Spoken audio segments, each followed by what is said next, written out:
डायन के बदले की आग। महाराष्ट्र राज्य के नांदेड़ ग्राम के निकट रायपुर इलाके में आज भी खून की प्यासी डायनों का बसेरा है। स्थानीय लोगों का मानना है कि यहां रात में गुजरने वाले लोगों को डायन पहले तो अपने वश में करती लेती है और बाद में उस इंसान का खून पीकर स्वयं को अमर करती हैं। वहां माना जाता है कि यह इलाका डायनों का है। यहां पर इंसान का कदम रखना खतरे से खाली नहीं है और अगर आप वहां पर गए तो किसी तरह की गलती आपके लिए काफी नुकसानदायक साबित हो सकती है। अगर आपको यह यकीन ना हो रहा हो तो आप यहां पर किसी भी पेड़ों में कील गाड़कर खुद ही देख लीजिए, लेकिन आप लोगों का मौत से सामना जरूर हो जाएगा। आप लोगों को भले ही यह अंधविश्वास या उनश्रद्धा लग रहा हो तो इस भूतिया गांव का यही दस्तूर है। इस भूतिया गांव को अभिशप्त माना जाता है। यहां पर एक दो नहीं बल्कि सारे इलाकों में डायनों का बसेरा जमा हुआ है। नांदेड़ के निकट इस छोटे से गांव में डायनों की अब पूरा राज्य बसा हुआ है। यहां पर ऐसा माना जाता है कि पहले यहां एक डायन रहा करती थी, लेकिन डायन ने गांव की कुछ लड़कियों की आत्मा को अपने वश में करके उनको अपने साथ लगाई।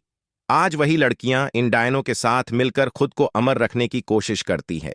यह गांव की वही जगह है जहां वास्तविकता में यहां के पुरुषों को रात में निकलने पर प्रतिबंध है।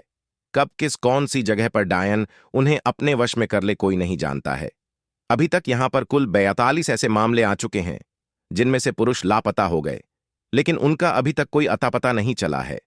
यही माना जाता है कि डायन उन पुरुषों को मार दिया होगा। रायपुर में पेड़ों को काटने पर भी प्रतिबंध लगाई गई है। यहां पेड़ों के ऊपर डायनों के रहने की बात बताई जाती है। एक बार एक पेड़ काटने पर गांव के एक मनुष्य की मौत हो गई थी। तब से ही माना जाता है कि डायन का पेड़ काटने पर ही उसकी मौत हुई।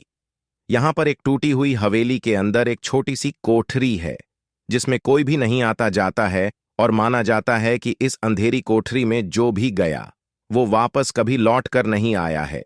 16 लोगों की मौत की गवाह इस भूतिया कोठरी को यहां के प्रशासन ने भी सील कर दिया है।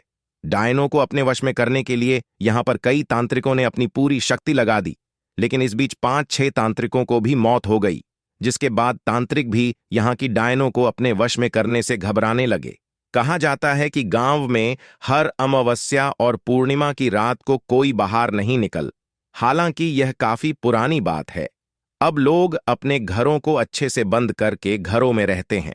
गांव के कुछ लोगों ने यह अनुभव किया है कि अक्सर रास्ते में चलते वक्त उन्हें अजीबोगरीब आवाजें सुनाई देती हैं, लेकिन पीछे घूमने पर कोई नहीं होता।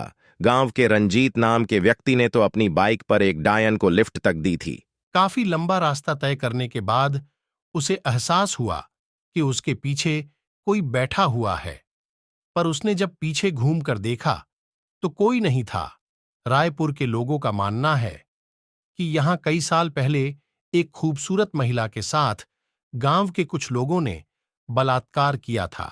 उसे बंदी बनाकर रख लिया और बाद में उस महिला की बेरहमी से हत्या कर दी। इसके बाद वही डायन बनकर यहां अपना बदला लेती है।